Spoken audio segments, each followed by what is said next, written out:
Chers étudiants, salam alaikum. Nous allons voir dans cette vidéo ce que c'est qu'un oscilloscope et comment l'utiliser pour lire et visualiser une tension générée par un générateur basse fréquence ou un GBF.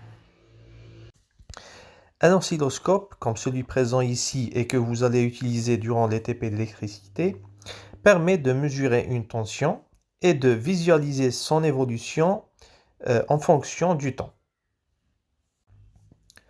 Sur la face avant de l'oscilloscope, on trouve un écran, des bornes de branchement, notamment une borne de la voie X ou bien chaîne 1, une borne de la voie Y ou bien chaîne 2, et la masse. Aussi, on trouve un ensemble de boutons. À côté de l'écran, nous pouvons distinguer deux compartiments identiques pour chaque voie, X ou Y, ou bien chaîne 1 et chaîne 2. Chaque compartiment contient un bouton gradué de sensibilité des tensions, ou bien échelle des tensions, un bouton de déplacement du signal verticalement et un bouton pour le choix du type du courant, AC, DC, courant alternatif ou courant continu, et la mise à la terre GND. Il y a aussi le bouton Mode pour changer le signal à visualiser sur l'écran, soit le signal de la chaîne 1, soit de la chaîne 2, soit les deux chaînes en même temps, ou bien faire la somme des deux signaux. L'écran de l'oscilloscope permet de visualiser et de calculer une tension. On trouve sur cet écran deux axes, un axe vertical et un axe horizontal.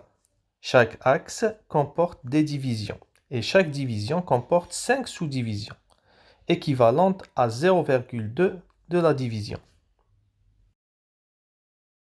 En branchant l'oscilloscope avec une source de tension, un spot lumineux apparaîtra sur l'écran. Ce spot peut être visualisé en deux modes. Le mode XY, où nous le verrons fixe sur l'écran, ou bien le mode balayage, où le spot se déplace horizontalement avec une vitesse qui pourra être réglée avec le bouton de temps par division. À côté de celui-ci, nous trouvons un bouton de réglage de la position selon l'axe horizontal. Passons maintenant à la source de tension, qui sera un générateur basse fréquence ou GBF. Il permet de générer soit une tension continue ou bien une tension alternative, sinusoïdale, triangulaire ou carrée.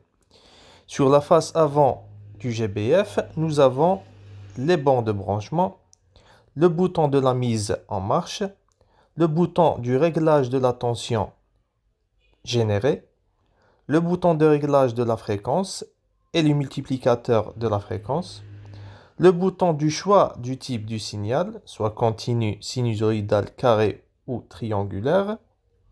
Le reste des boutons ne seront pas utilisés et ils doivent être tournés complètement à gauche.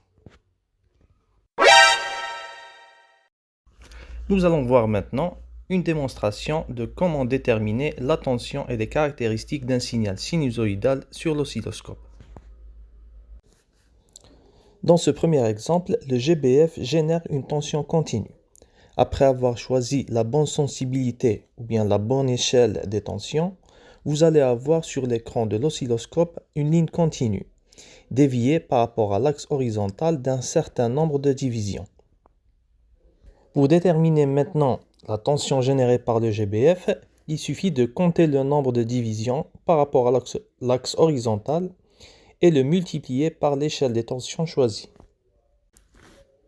Dans le second exemple, le GBF génère un signal de tension sinusoïdale. Un signal sinusoïdal est caractérisé essentiellement par son amplitude, qui est la valeur de la tension dans ce cas, et sa période. L'échelle des tensions doit être choisie pour avoir un signal facile à lire. La même chose pour la vitesse de balayage. Le signal ne doit pas être trop serré ni trop étiré. Pour effectuer la lecture, il faut tout d'abord centrer le signal sur l'écran à l'aide du bouton de réglage de position verticale. Le signal doit occuper le même nombre de divisions en haut et en bas de l'axe horizontal.